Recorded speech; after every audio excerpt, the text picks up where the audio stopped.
মতো লাগলো এই জিনিসটা। কি দরকার ছিল এভাবে? ও আপন মনে নেচে যাচ্ছে। Good morning everyone and welcome back to my new blog. আজকে মুনশারিতে আমাদের সেকেন্ড ডে। শ্যাম্পু ট্যাম্পু করে একেবারে স্নান করে নিয়েছি। সেই বাড়ি থেকে আসার দিন জানো তো মাথায় শ্যাম্পু করে বেরিয়েছিলাম। তারপর এত ঠান্ডায় শ্যাম্পু করার আর সাহস হয়নি।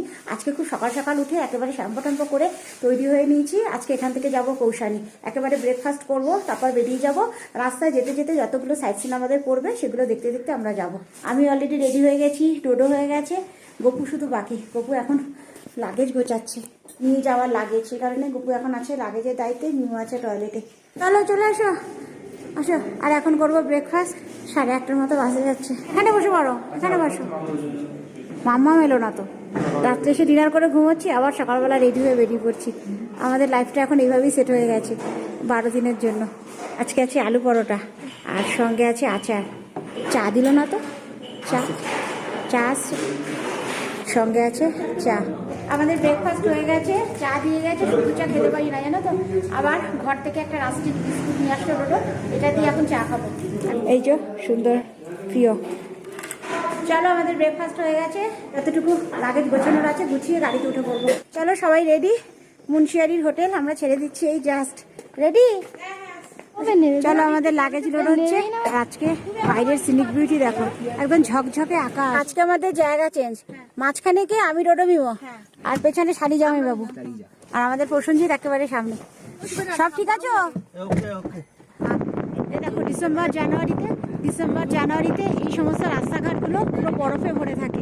এই দেখো ওপর থেকে নিচটা কি দারুণ লাগছে। তুমি কত আর ক্যামেরাতে দেখাবে, চোখে দেখার মনে রেখে দেওয়ার মতো এগুলো, অত ক্যামেরাতে বন্দি করতে পারবে না। অসাধারণ অসাধারণ। না, এরপরে যে স্মৃতিটা থাকবে তো মনে রাখা যাবে, অনেকে আরো দেখতে পাবে।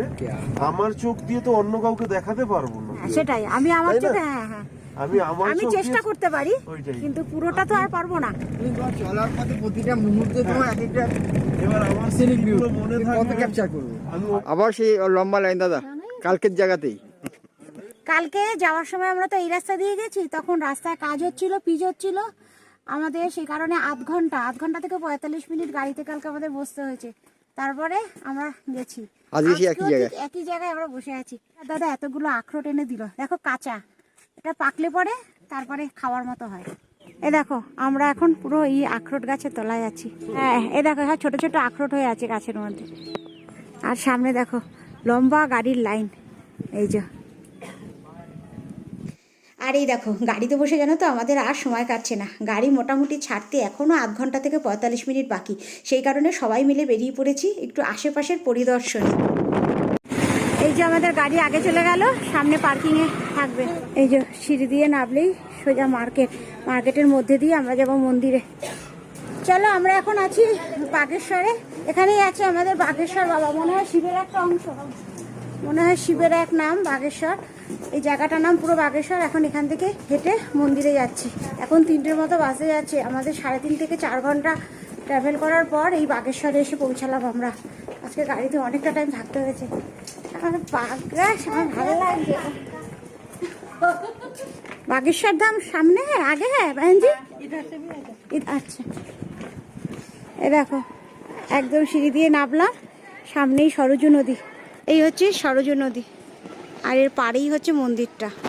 এ দেখো আমরা মন্দিরের ব্যাক সাইড দিয়ে ঢুকছি। এ দেখো নদীতে একটা পাথরের মধ্যে কি সুন্দর একটা শিবের মূর্তি এঁকেছে, খুব সুন্দর লাগছে। চলো এখান থেকে মন্দিরে চলে যাই। আর এই সরজু নদীর পাড়েই রয়েছে দেখো আবার শ্মশানও। এ দেখো বিশাল বড় এক শিবের মূর্তি মন্দিরের ঠিক সামনেই। জুতো খুলে চলো। আর এই দেখো মন্দির লাগোয়া সরজু নদীর পাড়েই হচ্ছে শ্মশান। এই যে একটা বডিও নিয়ে এসছে পোড়াতে। চলো একেবারে নিচে জুতো খুলে এবার মন্দিরের ভেতরে ঢুকছি। চলো আমরা এখন পুরো মেন মন্দিরে চলে এসেছি। বাগেশ্বর বাবাকে আবার বাগনাথও বলে জানো তো। জয় বাবা বাগেশ্বর, জয় বাবা বাগনাথ। এই হচ্ছে বাগেশ্বর বাবার মেন শিলা। চলো আমাদের ঠাকুর দর্শন হয়ে গেল। এখানে পাশাপাশি হনুমানজি, তারপরে বৈষ্ণোদেবী, শেরাবালি, এমনি শিব মন্দির, এখান থেকে পাশাপাশি সমস্ত মন্দির। আর মেন মন্দির এখান থেকে গিয়ে একদম ভেতরে। আমাদের দর্শন হয়ে গেল। বাগেশ্বর মার্কেট, কে বলবে অত নিচ থেকে এত উপরে একটা জমজমাট মার্কেট। অত নিচ থেকে এলাম আমরা, ফাঁকা, এত উপরে কত সুন্দর একটা বিশাল বড় মার্কেট।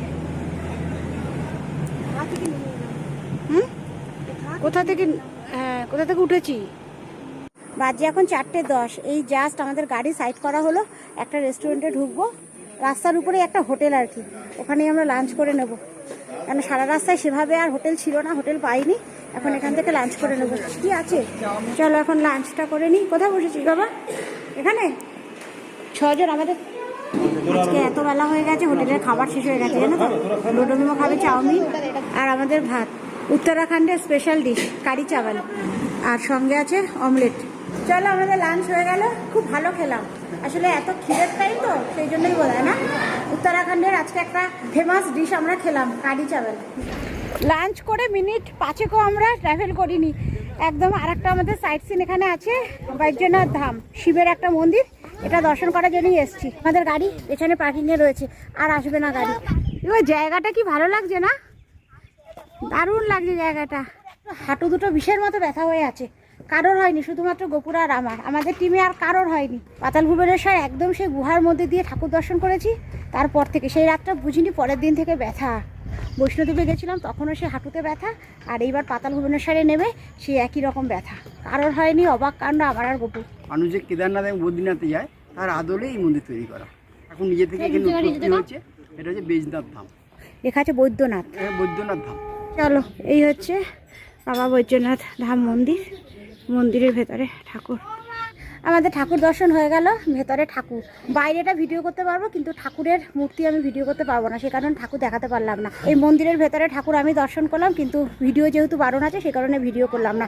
আজকে আমাদের একদম last sight seen tea garden, Kausani tea garden. এইটা দেখে একদম সোজা হোটেল। গাড়ি একদম নিচে পার্কিংয়ে আছে, আমরা সিঁড়ি দিয়ে একদম ওপরে উঠে আসছি। বাবা অনেকটা হাঁটতে হচ্ছে তো। ভিতরে দেখি তখন ব্যবস্থা আছে কিনা। একদম গাড়ি আমাদের ওখানে, এই গেট দিয়ে আমরা সোজা উঠে এসেছি। কতটা ওপরে গো আমরা। এখান থেকে আমাদের টিকিট কেটে একেবারে যেতে হবে গার্ডেনের ভেতরে। এই হচ্ছে কৌশানী টি গার্ডেন। এখানে একটা ক্যাফে এরিয়াও আছে, এখানে কেউ যদি চা খায় তার ব্যবস্থা আছে। এখান থেকে সিঁড়ি দিয়ে আরো উপরে উঠতে হবে গো। এখান থেকে পুরো টি গার্ডেন, দার্জিলিং এর মতো সেরকম না বলো। চলো, এই হচ্ছে উত্তরাখণ্ডের টি গার্ডেন, মানে কৌশানী টি গার্ডেন। এখানে আছে একটা টি শপ, চতুর্দিকে শুধু চা বাগান আর চা বাগান। একদম উপরে আমরা চলে গেছিলাম ফটো তোলার জন্য। এই টি গার্ডেন দেখে আমার দুটি পাতা একটি কুড়ির গানটা মনে পড়ে গেল। আর আমার বোন দেখেনি তো, পেছন দিক দিয়ে ভিডিও করে নিয়েছি। ও আপন মনে নেচে যাচ্ছে, আর আমি ভিডিও করছি, ওর খেয়ালই নেই সেই দিকে। দুটি পাতা একটি করে, ধনরাজ তামাং। সেই উত্তমের একটা সিনেমা ছিল না, ধনরাজ তামাং, সেখানে দার্জিলিং এর সিন ছিল অনেক। ওইখানে এই গানটা ছিল ফেমাস গান, তখন থেকে এই গানটা পপুলার। আর যেহেতু টি গার্ডেন এসেছি, গানটা মুখে চলে এলো, তাই না? কি গো, আমাদের কত সুন্দর একটা নাচ হয়ে গেল। দেখতে পাবো নাচটা দেখবে। টিপাই টিপাই টিপাই, আমি গান গাইছি, ও নাচছে। না না, এই যে আমরা একদম কৌশানীর মার্কেটে চলে এসেছি। চলো, আমরা কৌশানী চলেও এলাম। এই হচ্ছে আমাদের কৌশানীর হোটেল, সামনে খুব সুন্দর সিনিক বিউটি। এই হচ্ছে ছাদ বা লন, আর এই সিঁড়ি দিয়ে ওপরে উঠে যাবো আমরা। এখান থেকে সানরাইজটা খুব ভালো দেখা যাবে কালকে ভোরবেলা। এই কৌশানীতে আসে লোকে সকালবেলা সানরাইজটা দেখতে, ভোরবেলা সানরাইজটা দেখতে। আর এই হয়েছে আমাদের কৌশানীর রুম। পছন্দ হয়েছে বাগ্গা? আরে নিচে 8 বল পুল আছে, সন্ধ্যাবেলা খেলবো। 8 বল পুল আছে, সেটা মিমো দেখে এসছে, সন্ধ্যাবেলা খেলবে। খুব খুশি। সমস্ত কিছু এরকম ভাবে সাজানো কেন? এ দেখ, পুরো মনে হচ্ছে যেন ঘাস, হ্যাঁ ঘাসের মতো কার্পেট, একটা ঘাসের কার্পেট দিয়ে পুরো ডেকোরেশন করা। দেখো, এত হোটেলে ঘুরেছি, এরকম ডেকোরেশন কোনো হোটেলে পাইনি। এখানে ওয়ার্ড্রপটাকেও সাজিয়েছে না ঘাসের মতো কার্পেট দিয়ে। ওখানে আমাদের বেডের পেছনের দেয়ালেও তাই, সমস্ত দেয়ালে একদম নতুনত্ব, সমস্ত ঘাসের মতো কার্পেট দিয়ে দেওয়ালটা ডেকোরেশন করেছে এইভাবে। আজকে একটা রাত কাটাবো বলেই আমরা কৌশানীতে এসেছি, আর কালকে এখান থেকে একদম সকালবেলা ব্রেকফাস্ট করে বেরিয়ে যাবো নৈনিতাল। নৈনিতালে আমাদের 2 নাইট স্টে আছে। চলো, এবার আমার বোনদের ঘরে রুম ট্যুর হচ্ছে। এরপর শুনছি নতুনত্ব লাগলে এই জিনিসটা বলো, কার্পেটের মতো, ঘাসের মতো। হ্যাঁ, আমি একটা বাড়িতে 2টো বাথরুম আছে, উপরে একটা নিচে আছে, একটাতেই দুটো। এখানেও তাই, এখানেও। কি দরকার ছিল এভাবে? উচিত হয়। ও বাবা, মিমো বলছে একজন গেলে লাইনে যেন না পড়তে হয় আর একজনকে। কত বুদ্ধি। এই আমাদের কটা? আমাদেরও 2টো। ও হ্যাঁ, আর আমাদের এই হোটেলে সুন্দর পুল খেলার ব্যবস্থা আছে। দুজনে খেলছে 8 বল পুল। তুমি এরকম ভাবে ভাবছো, তোমাদের আগে ফোকাস করো।